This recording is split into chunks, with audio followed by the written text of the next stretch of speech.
આપણે ખાસ ચર્ચા કરવાની છે ભાઈ ગુજરાત પોલીસ ભરતી અને ગુજરાત પોલીસ ભરતીમાં કોન્સ્ટેબલની ભરતી.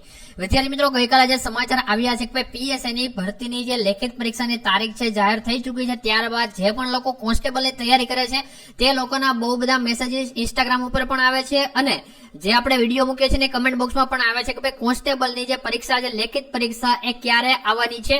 તો આજે એના વિશે આપણે વાત કરવાના છે, જેને કારણે તમને જે છે એ તમારા જે ડાઉટ છે ભાઈ પરીક્ષા ક્યારે આવશે, કેટલા દિવસ રહ્યા છે, તો આ ડાઉટ છે એનું સોલ્યુશન આપણે કરી શકીએ. વિદ્યાર્થી મિત્રો, વિડીયો શરૂ કરીએ તે પહેલા ચેનલ ઉપર નવા હોય તો ચેનલને સબસ્ક્રાઇબ કરો, બાજુમાં આવતી બેલ આઇકનને પ્રેસ કરો. સાથે સાથે તમે આપણી સાથે ટેલિગ્રામ ઉપર જોડાઈ શકો છો. ટેલિગ્રામનું નામ છે Trick3, જ્યાંથી તમને ગુજરાત પોલીસ ભરતી કોન્સ્ટેબલ કે પીએસઆઈ એની અવનવી અપડેટ મળે છે. ઉપરાંતમાં રેગ્યુલર તમને પીડીએફ સ્વરૂપે મટીરિયલ પણ મળી જાય છે, તો તમે ત્યાં જોડાઈ જાઓ, કારણ કે ત્યાં આપણે નવી નવી ભરતીની અપડેટ પણ મૂકી રહ્યા છીએ અને મટીરિયલ પણ આવી રહ્યું છે. તો વાત કરી રહ્યા છીએ કે ભાઈ પીએસઆઈ ની પરીક્ષા તો આવી ગઈ છે, તો હવે એલઆરડી ની પરીક્ષાના શું વાર, કે ભાઈ પીએસઆઈ ની પરીક્ષાની તારીખ આવી ગઈ છે તો એલઆરડી ની શું વાર, તો એલઆરડી ની ક્યારે આવશે એ આપણે આજના વિડીયોમાં જોવાના છીએ. તો વધુ સમય નથી લેતા, સીધા પોઈન્ટ ઉપર આવવાનો પ્રયાસ કરીએ છીએ.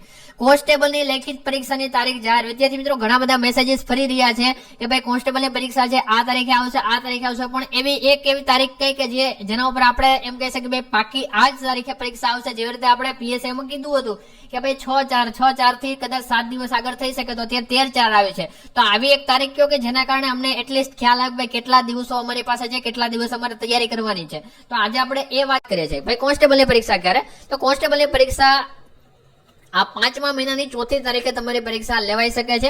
અને ઘણા બધા લોકો આવી પણ વાતો કરે છે કે ભાઈ જૂન, જુલાઈ અથવા તો ઓગસ્ટમાં આવશે, પણ આવી શક્યતા હાલ પૂરતી દેખાઈ રહી નથી. એટલે એક વસ્તુ તમારા મગજમાં ફિક્સ કરી રાખવાનું છે ભાઈ 4-5 એટલે કે મે મહિનાની 4મી તારીખ અથવા તો એના આળે ગાળે આગળના 7 દિવસ અથવા તો પાછળ 7 દિવસ ગણી લો. પાછળ આવવાની શક્યતા તો ઓછી છે, કારણ કે જે આપણે જોઈએ છે એપ્રિલમાં તો આવવાની શક્યતા ઓછી છે, પણ મે મહિનામાં આવવાની શક્યતા પૂરેપૂરી છે. વિદ્યાર્થી મિત્રો, તો તમે તમારી રીતે નક્કી કરી લો કે ભાઈ કઈ રીતે તમારે તૈયારી કરવાની છે, કેટલા દિવસ તમારી પાસે રહી ગયા છે. આ તારીખ તો છે જ, પણ આ તારીખથી આગળ જો આવે છે પરીક્ષા તો તમારી માટે વેલ એન્ડ ગુડ છે.